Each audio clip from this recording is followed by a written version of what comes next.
The only thing messier than two housewives is me. Hey everybody, welcome to my channel. I am Rafael and I'm here to review season 15, episode 15 of The Real Housewives with No Budget of Atlanta. So we start the episode off with Sonya.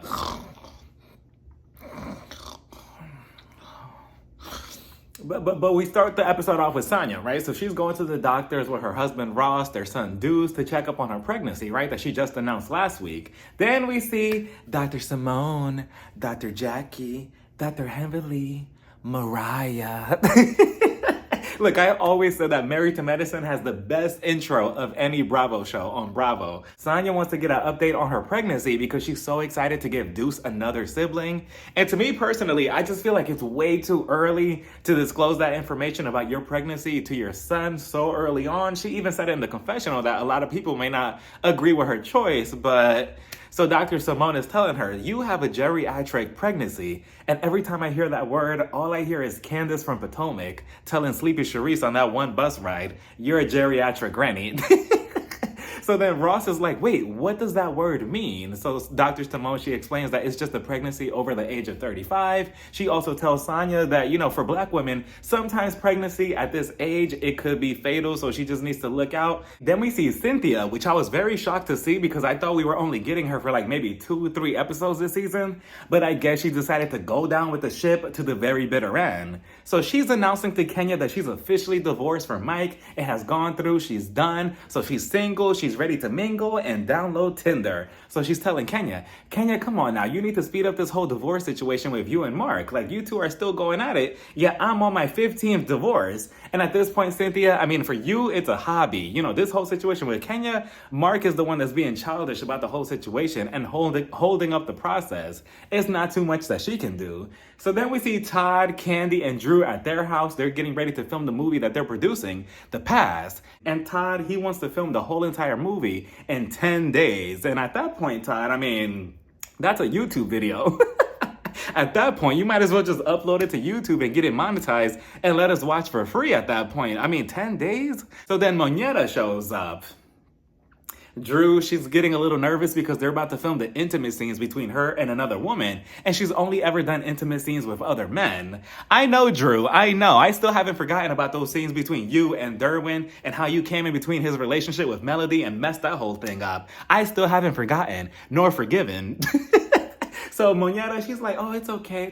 And then Candy, she comes on over to give her some advice like, so wait a minute, Drew. We're going to have like an intimacy coach on set, so you don't have to be too nervous, but I understand you. So that calms Drew down like, oh, okay, we have a coach on set. That makes me feel better. Moneta starts showing Candy the footage that she recorded back in Portugal of Courtney bobbing her head and calling somebody a bitch, supposedly calling Drew a bitch. So they're trying to speculate on who she was really calling that. So then Drew, she walks in on the conversation and she hears them and she's like, oh, you're talking about Courtney, huh? She's not calling her cousin Courtney anymore. She dropped her out of the family. So she continues, well, I really don't care about Courtney right now. I'm really focused on this movie and filming my scenes of me getting fingered, and then I'm going home to eat. So leave me out this conversation. So then we head over to Chateau Cashapp and we see Shereè inviting 3 party planners over. And could you imagine if one of the party planners was the one that she got into it with 10 years ago now?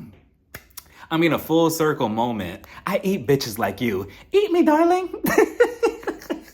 Shereè was so quick with it. What happened? But I'm thinking, okay, maybe she's going to throw a huge birthday party for herself because the birthday conversation was a thing last week. Maybe she finally gave Martel the boot and now she's celebrating that she's single. But no, come to find out that she's celebrating because she's a grandma. And this is all for Cairo's baby that him and his girlfriend just had recently. And she wants to show it off to the public. I mean, I guess, but this is the thing that shocked me because the party planner tells Shereè, so I need to know the budget first. So I'm thinking, okay, maybe the budget is going to be like $20. Shereè felt bold because I'm pretty sure that the Bravo check must have just hit that Friday before they filmed this because she tells them, oh, well, we don't have any budget. And I'm like, wow, Shereè, wow. And just between me and you, where exactly is Shereè getting this money from to finance this big house that she lives in? Her car, her lifestyle, her fashions, her clothes, like, where is that all coming from? I mean, I know that she has She by Shereè, But is it really doing that good to, to have the income that she needs for everything that she has in her life? Like, meanwhile, we head back over to Drew, who's filming her intimate scenes. Todd, he lets us know that the whole movie is being filmed in their house to save on money and cost. And okay, it's a smart idea. Do whatever to save on money. But at the same time, Todd, it could be a little bit distracting to me. Because let's say I'm sitting down, I'm watching the movie, I'm looking at it like, okay, I like the plot, I like the beat, I like the movie, okay. This is interesting, okay. Now wait a damn minute, wait a minute. Is that Candy's bedroom in the background? Next thing you know, I'm looking at things in the background like, wait a minute, is that a baby picture from Blaze, from Riley? Is that Mama Joyce? Then again, I'm pretty sure that they're going to clear everything out that, belongs to them. But, it could be a little distracting. Like, oh, okay, wait a minute. I remember Candy walking through that hallway on season 13. But regardless, he also lets us know that he wants to be like Tyler Perry, red flag, because he wants to use his resources, and that's his house, him and Candy's house. And as long as he doesn't have any Tyler Perry wigs on set, he should be fine. So let's talk about Drew and this intimate scene between her and Ty, I'm assuming, right? Drew, whew, I'm not sure what kind of acting school she went to, because this was method acting. She was gripping on the bed, gripping on the bed. She was just like, wait a minute, hold on, wait. I felt like I was watching a Janet Jackson music video. And Todd was looking at the scene, right? He was looking at it through a screen, and he looked like such a proud person, like, yeah, exactly like this, yeah. And then Candy was just smiling like the whole time, like. We then get a random event from Marlo thrown in the middle of the episode out of nowhere for her foster care program. And at this point, the finale is already next week. Why are we just now focusing on this and what Marlo has going on last minute? I don't know. It just seems so out of place. And we still haven't gotten the answer to where her house from last season that she was building, where did that go? I know she answered it on Watch What Happens Live, but on the show, she never answered it. Nobody ever questioned her about it. Nothing ever came about that. But Marlo, she's hosting it regardless. She looks good in her all blue suit, her bob cut, the whole look is nice. Everybody in the crowd, most of them, they grew up in the foster care system, but the whole event is to honor them and to let them know that to let anybody know that just because you grew up in the foster care system does not mean that represents your future or your career or your goals. So I like the message. So then Sonia, she pops up along with Courtney. Marlo, she goes up to them and she tells them, so, I'm glad to see both of you here, but where exactly is Shereè? I want Shereè to be here. I want her to support me. Courtney, she lets her know that she's actually not coming tonight, Marlo, because she's too busy taking care of the party for her glam baby because she's a grandma now. So she's not going to be coming here. But me and Sonia are here to support you, Marlo, and that should be enough. Do you know who Groove Theory is? Baby, do you want me to? So Marlo, she was so disappointed, and she tells them, I really wanted Shereè to be here because, she's one of my closest friends and she knows that I grew up in the foster care system. So you would think that she will come out and support me. And this is really gonna hurt me, like Shereè not being here. She's getting all emotional,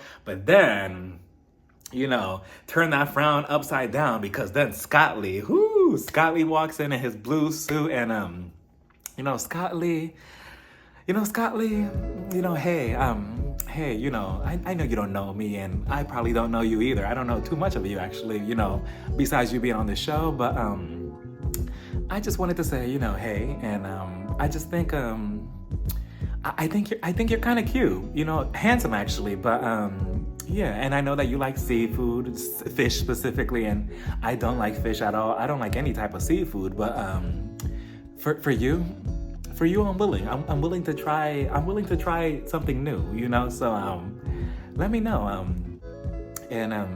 Yeah. Take care, okay? But regardless, he shows up. He just looks so handsome. He's so beautiful. The only thing that ruins him is that somebody on Twitter not too long ago said that if you close your eyes and you listen to him talk, he sounds exactly like Peter Center Peach Thomas, and I cannot unhear it. So, but regardless, he shows up, he's complimenting Marlo like, oh, you look good. I love the bob. And Marlo, she's like, yeah, but Shereè's not here. But then Shereè does pop up. And I'm like, okay, what was with the surprise? Like, I know that production probably told Scott Lee, okay, Scott Lee, you go in first. And then Shereè, hold on, give me a minute. Okay, they're hugging. Shereè, go, go, go, go now. Like, what was the point of that? But Shereè, she pops in, she gives her a hug. She was like, no, I would never miss this whole event for you. Yes, you would. But regardless, Marlo was happy that Shereè showed up. So back over at Shereè's house, the decorations are almost done for the party. I do like the color scheme that she went with, though. You know, the pink, nude, and brown all over the house. It blends in really nicely. Shereè, she's on the glam chair. She's getting all ready for the party to host it. Sanya, she's the first one to show up. She lets Shereè know that, Marlo, she's not going to be attending tonight. And I'm like, really, Marlo? Like, you just threw a whole tantrum at your event for Shereè supposedly not showing up, even though she did. And now you're not showing up for Shereè? What's that about? But she does have a valid reason because somebody in her family passed away, so she had to fly out for that. So, okay, that's understandable. Shereè was cool with it. Then we head back over to Candy's house and we see Drew going into her own private trailer with her assistant to work on the script. Unfortunately, Ralph, he pops up and Drew, she tells him, oh, baby, you're here. Wow, baby, I can't believe you came to support me. I miss you so much, baby. And I'm looking at Drew like, that's enough acting, Drew. We get it, all right? We get it. So, Ralph, did anybody catch what he told the assistant who's sitting in the booth right across from Drew? He was so disrespectful. He tells him, just because the assistant is a bigger man, he tells him, are you going to have trouble squeezing out of there? That whole trailer would have been flipped upside down the second those words left his mouth. Like, that is crazy, Ralph. And he said it with such a serious face to him, too. Like, the man, do you even know him? You know, because I know Drew has like 20 million assistants this season. So have you even gotten a chance to meet this one personally? Like, that is crazy. So disrespectful. But again, what do we expect from him, right? So the assistant, better than me because he gets out, he greets him, and then he walks out. Absolutely not. But Drew starts talking about the role that she's playing in the movie and how she feels so connected to the character because she's a thespian, she's caring, she's this, that, and the third. And she feels that that character is really who Drew is on the inside. And I'm like, okay, Drew. So then Ralph, he made it no better because I'm pretty sure that he asked the question that we were all thinking. So the lesbian part, right? Like, is that what you're talking about? And Drew was just like, oh, no, not that part. No, I'm not talking about that. But I mean, I did have some intimate moments on set with another woman and it was interesting. And then Ralph, such a pig. He was so gross because he was basically like salivating at the mouth. He was just like, so did you kiss her? What exactly did she do to you? How intimate was it? Did you have an orgasm? Does it feel good? Like, tell me more about the details. Tell me more. And I'm like, you do know, Ralph, that this is all acting. No matter how realistic it looks on camera, it's all acting. But I'm not sure what kind of fantasy he's trying to play out in his head. And I'm pretty sure that the only reason he even showed up in the first place was because he thought he was going to get a glimpse of the action on set between his wife and Ty or whoever. And just so gross. And even Drew was just like, babe, stop. Like, no, I don't want to answer any of this. Stop. Like, even she looked uncomfortable. And if I was her, I would have told Candy, like, do you have security to escort this man off the premises? Like, but Ralph, again, just so dumb. We finally get to Shereè's grand reveal party for her granddaughter, Mecca. And the whole party was so lavish, so beautiful. They're all arriving to the chateau one by one. We have Shamia, Courtney, Sanya, Moneta, Candy, Kenya. She popped up and Kenya looks so good in that brown halter dress that she had on. As she's getting out the truck though, the assistant or whoever was at the driveway, she was just like, what's your name again? And I'm like, ooh, that's a Nene fan. And Kenya, she was just like, it's Kenya Moore. And then she kind of reminded herself, like, wait a minute, this bitch should know who I am. You tried it. You should already know who I am. If I was her, I would have complained to Shereè, like, yeah, you need to fire that one right there. But Kenya, she goes in, and I believe we also had some guest appearances from Lisa Wu. I'm not sure if Deshawn was there, probably not. Or if she was probably doing the Beyonce on mute challenge somewhere in the crowd. Look around, everybody on mute. And Deshawn just stayed on mute ever since season 1. We also had Apollo and I believe his girlfriend, and that was very interesting because Apollo, you know, if we all remember, he was also Kenya's ex Allegedly. And I wish that Shereè or production or somebody would have told Apollo, like, oh, go talk to Kenya really quickly just to see, what's going on between them now after all these years. But unfortunately, we didn't get that either. But he was there. I believe the lady from season 2 or 3, the one who told Nene, oh, I got room to grow to be your size one day. She was also there in the crowd. And I'm like, wow, Shereè's really getting all these throwbacks. Then we get this fake ass version of Cisco coming into the chateau, and it's Anthony, the assistant that was in between the whole issue between Shereè and Drew last season. He shows up now, and I just know that he was so happy, like, ooh, I'm gonna be the center of this whole party. I'm gonna start drama. I can't wait to get my peach for season 18. So he shows up, and I'm like, here we go. Let's see what happens. And then Drew, she's right behind him, but as she's pulling into the driveway in her Uber, she notices that he goes in, and then she calls Candy, like, Candy, I'm not going in there. I'm not going in, because apparently her and Anthony had some type of physical altercation at a club to the point where he threw a shoe at her. And I believe it too, because he just seems messy enough to do something like that and to probably fight a woman. And I believe the police were called, and it was this whole fiasco. So she's not trying to put herself in that line of fire. She's also questioned, like, why would Shereè even bring Anthony to this party? Why do you think? To cause some type of drama? I mean, she had all the right or wrong people, I guess. She had Apollo, Miss Quad was there too. She had her, Lisa Wu, the lady, what was her name? Cordell's first wife, Anthony. She had all these mixtures of combination of people at the party to see if something sparked off. And unfortunately, nothing really happened, which that sucks. But regardless, Candy, she picks up and she was just like, what do you mean you're not coming in? Hold on, I'm coming outside to help you. So Candy, she grabs Moneta. Moneta was so happy. She was just like, oh yeah, let's go. So they go outside. Drew explains the whole situation to them. Candy's just like, okay, it's understandable. I completely get it. We're going to go back inside and tell Shereè. Drew, she drives off, and that's that. Back inside, Shereè, she decides to take pictures with the balloons. She's taking them by herself. And then we see Bob Whitfield, her ex-husband. He walks in and... Shereè, if I was you, I would not allow that man to even step foot on my driveway after the comment that he made to you about, oh, I should have choked you harder or whatever that he said a couple of seasons ago. Absolutely not, but...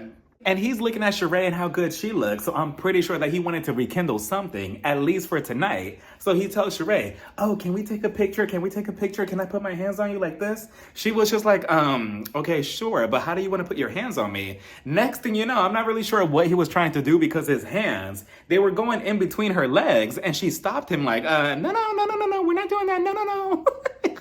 Like, Bob, what are you doing? Next thing you know, her knight in shining armor came. Martel, her boyfriend, her man, her lover, her number one, her future husband. Martel showed up, and I'm like, aw.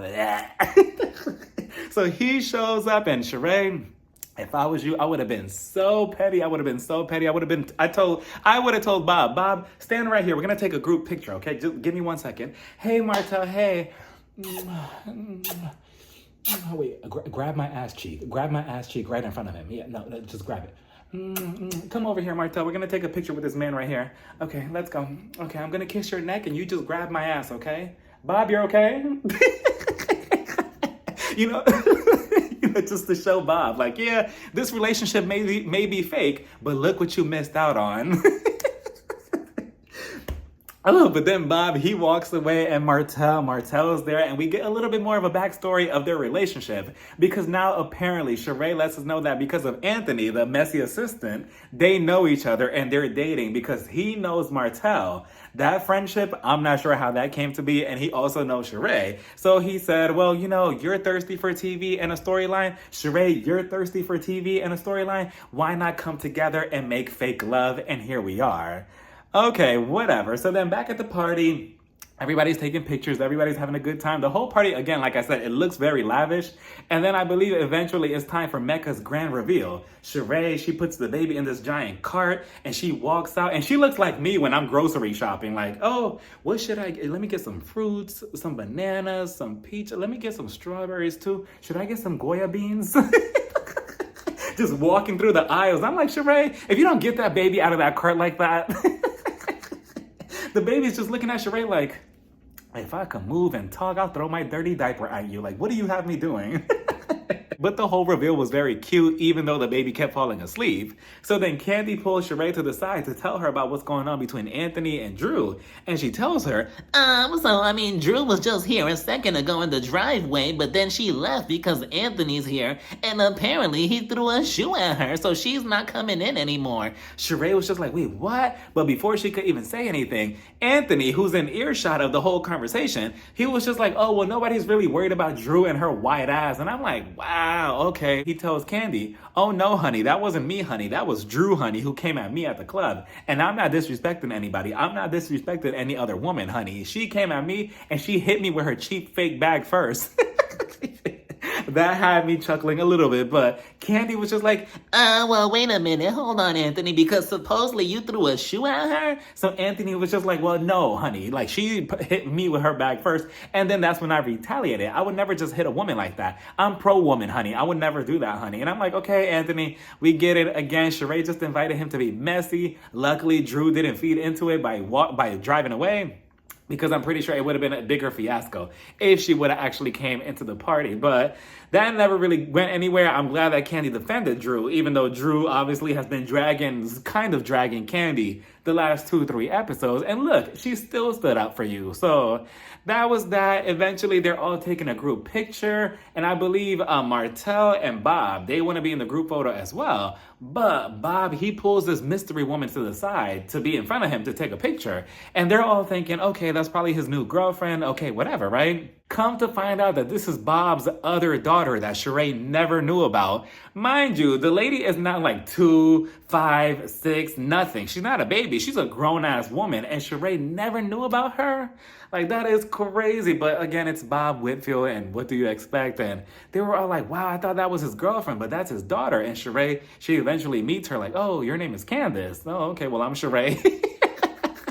Like, that is crazy. How do you hide a whole grown woman from your ex-wife? I mean, and yet you're invited to her chateau to have this whole experience with the little grandchild, with Mecca. Like, Shereè, again, if I was you, I would have kicked him out the house right then and there. But eventually that was that. And I think that was it, right? Yeah, they took pictures, and I think that was it. I think that this whole party was supposed to be the season finale, and then that was it. But then the whole situation with Ralph and Drew happened, and then they had to extend the season one more episode to next week. And let's talk about that for a second, because I'm starting to feel that it's personally none of the cast's fault. I think it's production's fault that this whole season played out the way it did. Because, I mean, the fact that Kenya, first of all, let me tell you now, if you're listening, Kenya, run. Get off the show on your own terms while you still can, because they are trying to pull a Nene on you and trying to phase you out slowly but very loudly. Like, it's just so clear that they're done with you. They don't want you on the show anymore, and they're trying to like ice you out. And I just know that she knows that her time is coming to get kicked off the show. And even though she's my favorite, I would rather have Kenya off the show, because they're not going to highlight anything good going on in your life anymore. At least that's what it seems, because look, you opened up a whole spa outside of the show, and we only got to see it maybe for like one episode, I believe, for a couple of seconds, and that was it. We never got to see the grand opening, the grand anything. And I believe from a photo that I saw that she had a grand opening thing with the cast and Claudia Jordan, a former housewife, on the show, and we never got to see that. Now, whether that's her choice or the production's choice, we don't know, but still, we never got to see it on the show. So I don't know the direction that they're going with for this show for next season, but I do highly, highly recommend a whole new production team, because we can't constantly keep getting episodes with just flashbacks, or old cast members from back in the day, like Lisa Wu, Kim, Cynthia, anybody, Apollo. Like, we can't constantly keep getting that, because that plays on the whole nostalgia, like, oh, the good old days, oh, the good old days. We shouldn't have to feel like that. We should feel like, okay, we like the current cast. We don't need anybody from the past to come back. That's that. And we don't need Nene, Phaedra, or even Portia. Ooh, wait a minute. I'm not sure about Portia, because I do love her, but if she was to come back for next season, I'm pretty sure that it'll be her versus Kenya again for the 100th time. And even though that sounds good on paper, once the season will air, I'm pretty sure that the audience will flip on them and be like, really, again, Portia versus Kenya for the 100th time? We've seen this already over and over and over. Similar to in New Jersey with Teresa and Melissa. Look how that's going. And they need a whole new reboot as well in New Jersey. That's a whole different conversation, but I'm just pretty pretty sure that you could find very, very interesting women in Atlanta who are not cast members from the past seasons of the Atlanta Housewives. Like, I just don't understand what is so difficult about it. Like, you know, let's bring out the mistresses. Let's bring out the women who are cheating on their husbands, you know, for the gardener or something. Let's bring out the women who are in relationships, you know, with their husband, but they also have multiple wives or something like that. Like, I'm pretty sure if you dig hard enough, you could find the scandalous people in Atlanta. With that being said, the finale is next week and the reunion is right after. And then that's it for season 15. I believe that the Real Housewives of Salt Lake City, they come back in September, so I'm excited about that for their season 4, and I will be reviewing that. We will be engaged with Meredith and Lisa Barlow and Mary Cosby. With that being said, let me know what you all thought about this whole entire episode down in the comments. Bye, everybody. Mwah.